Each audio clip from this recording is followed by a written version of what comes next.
Oi, gente querida, gente amiga do canal Paz e Bem da Pós TV 247, eu sou Carla Pavão. Essa é a segunda parte do vídeo desse estudo aqui sobre a Mariologia de Lina Boff. Se você perdeu, volta lá na playlist e vê a primeira parte, que é muito interessante. Nós falamos sobre a mística da militância e a partir disso entramos nas questões do Magnificat, quanto ele exalta os povos excluídos. E justamente aqui nós vamos passar a falar sobre as pessoas humildes são exaltadas. Então, tem a primeira parte, essa segunda parte vem com a gente. Ela vai dizer o seguinte, a Lina Boff vai dizer o seguinte, que com a proclamação que exaltou os humildes, que está em Lucas, capítulo 1, versículo 52, Maria explode com todos os seus sentidos e todo o seu ser para exaltar pessoas que têm dentro de si mesmas o sentimento da sua fraqueza. Isso está em Origem, 1976, e que pela sua reverência e seu respeito à vida, internecem o coração de Deus. Que ela levanta, Maria, levanta sua voz para exaltar num cântico em versos a confiança depositada no Deus da vida dessas pessoas. Maria engrandece as gerações, a acolhida carinhosa e intensa da chegada da vida para essas pessoas que foram sujeitas à humilhação de grupos prepotentes, conforme Lucas, capítulo 1, versículo 52. Maria está presente em meio às pessoas como uma mulher que dá vida, porque ela dinamiza. E aí ela cita, a própria autora se cita, Lina Boff, de 1998, e essas pessoas excluídas, elas querem sobreviver, nada mais. Elas não ousam, diante dos desafios, nem arriscam diante do perigo, expor a própria vida, pois elas têm consciência que neste enfrentamento de forças, elas perdem e saem apanhando como sempre. O que elas procuram fazer é economizar o sopro de vida que lhes vem de Deus. Poupam o desperdício de energia vital para segurar a vida e se manter em pé com dignidade e soberania. São consideradas pelo sistema inúteis e constituem um sério problema para a ordem, entre aspas, normal da vida. E essas pessoas são detentoras, contudo, de um segredo da vida. Elas são capazes de testemunhar e dizer à sociedade, a qual programaticamente as exclui, de que o segredo da vida não está em mãos humanas. É daqui que nasce a profunda e jovial esperança das massas excluídas. Elas colocam esse princípio vital fora do alcance humano, porque o poder sobre a vida pertence a Deus. E aí ela vai citar, as pessoas famintas são saciadas, que é o livro de Boff, né, do Leonardo e do Clodovs,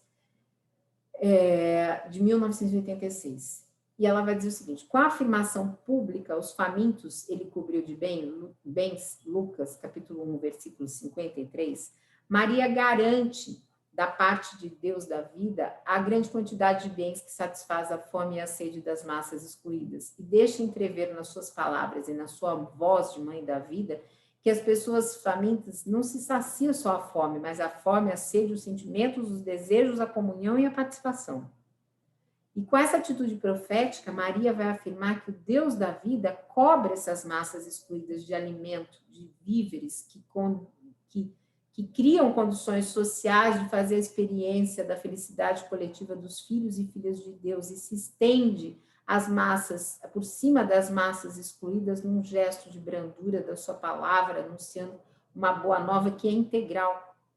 O primeiro dos bens é o pão cotidiano, que elas possam chegar ao pão cotidiano para depois chegar no pão da palavra.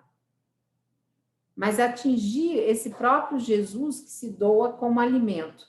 E o pão da palavra é, na urgente necessidade, o pão de cada dia. Né? Tem que unir esses dois elementos para dar nobreza e dignidade. Então, disso tudo brota uma realidade, uma reflexão teológica, né? Com relação aos povos latino-americanos. Né? A fome de Deus é uma questão decisiva, mas a fome do pão continua mais urgente. Isso também ela cita o Leonardo Boff aqui. Então, para chegar a Deus, é preciso essa caminhada histórica de banir a fome, que infelizmente nós voltamos ao mapa da fome, né? E aí ela vai dizer o seguinte, no Magnificat por Maria, as pessoas desamparadas são socorridas. Eu, pessoalmente, e esse é um depoimento, eu me socorro de Maria. Tem alguns horários quando eu preciso fazer uma oração, que eu ponho uma Ave Maria, principalmente às 6 da tarde, e faço preces coletivas por todo esse momento que nós estamos vivendo, muito triste, com tantos mortos no Brasil e no mundo, mas principalmente aqui. E então eu me socorro de Maria, me sinto bastante amparada por ela, mesmo, sendo espírita, mas sinto esse espírito de Maria, né, em abundância, nos socorrendo no desamparo. Então ela vai dizer o seguinte: com a afirmação veio em socorro de Israel, seu servo, lembrando da sua bondade, Lucas capítulo 1, versículo 54, Maria entra em defesa das massas, das pessoas em exclusão que foram largadas ao abandono. Ela proclama que Deus não é desertor, que ele não deixa de sustentar, de segurar, de amparar as vítimas de situação. Ela faz essa dialética do sistema econômico com suas graves consequências para o social. Então, o grito de Maria sai de um contexto de proscrição, de desterro. É um grito que exige a realização no tempo dinamizado da vida, não como Cronos, né? Tempo de décadas que se sucedem sem trazer nada de novo, mas do tempo como Kairos, o tempo oportuno, o aqui, o agora, com vistas ao ainda não, o tempo feito com o dom e com a dádiva de Deus. Então, nesta memória que Maria deixa de si, o povo está representado nesse evento profético, né? Ela assume uma atitude de profetisa, embora a lembradura de gestos concretos, como Javé na caminhada do Êxodo, né? Do deserto. Então, a felicidade coletiva depende de um conjunto de condições sociais e religiosas que a possibilitem. E é aqui que se nos dá a vontade de conhecer essa bondade de Deus, aclamada fortemente pela mulher de Nazaré. E quais são os sentimentos que se passam neste momento, que nós podemos traduzir aqui? Maria prova a felicidade terrena e transterrena que brota da justiça divina. Diz em alta voz que as pessoas excluídas são tratadas por Deus com afeição, brandura e merecem o título de pessoas bem-amadas e queridas. Afirma que a benevolência divina para com a vida das pessoas queridas não deixa impune a opressão programada e o roubo pré-meditado dos bens. Anuncia com toda a sua fé, com toda a sua dinâmica do espírito, que a graça, né, que Deus está em socorro com a sua bondade, e que os deserdados da história contam com a descendência imortal. E o tempo, né, a partir desse tempo começa um novo tempo, que é um tempo de eternidade. Então, tudo isso é fonte de vida, né, quando a gente muda o olhar para a transcendência. E acalma, muitas vezes, esses corações desamparados que se fala aqui. E essa é uma leitura que se faz aqui dessa questão dos desamparados. Então, gente, espera só um pouquinho aqui que eu me perdi aqui no meu texto que eu separo, desculpem. Então, vamos lá. Aí ela vai dizer o seguinte, que a vida passa pela mística de Maria, e a mística de Maria nos interpela. Então, ela vai dizer o seguinte, dos versículos, a gente pode entender uma experiência mística de libertação, de compromisso ético de Maria, né? Porque ela cita o versículo de Lucas, capítulo 1, de 51 a 53. Ele interveio com toda a força do seu braço, dispersou os homens de pensamento orgulhoso, precipitou os poderosos do seu trono, e os ricos despediu-os de mãos vazias. Então, os contrastes, né, e a força de Maria, ela interveio, ela dispensou, ela precipitou, ela despediu. Então, fala o quê? Numa virada de situação, possivelmente uma virada, um momento de virada que nós estamos vivendo.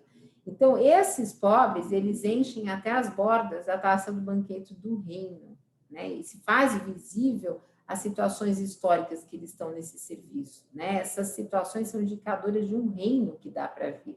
Então, o Cântico do Magnificat coloca em evidência expressões ligadas à experiência mística contemplativa de Maria, que fala dessa exaltação dos humildes como correlato bíblico da humilhação dos soberbos. E aí ela vai dar um trecho aqui. Exaltou os humildes, os famintos. Ele os cobriu de bens. Veio em socorro de Israel, seu servo, lembrando de sua bondade, como dissera aos nossos pais em favor de Abraão e de sua descendência para sempre. Primeiro traço que Lina Boff nos dá. Maria descreve a experiência contemplativa como experiência de unidade. Esta se dá através da imersão no mundo dos humilhados, dos famintos e dos que gritam por socorro. Segundo traço, Maria penetra neste mundo com sua fé, porque acredita na palavra que foi anunciada. O filho que está esperando é santo, porque é filho do Deus libertador. Terceiro traço, Maria deixa-se absorver por Deus, que cobre de bens os pobres, socorre o seu povo e presenteia toda esterilidade com abundância. Então, a partir disso, ela vai proclamar os feitos de Deus. Mas eu não vou entrar nesse tópico ainda agora, queria que vocês deixassem esse comentário e dissessem quem aqui é devoto de Maria e o que mais vocês gostariam de ouvir sobre esse livro Mariologia.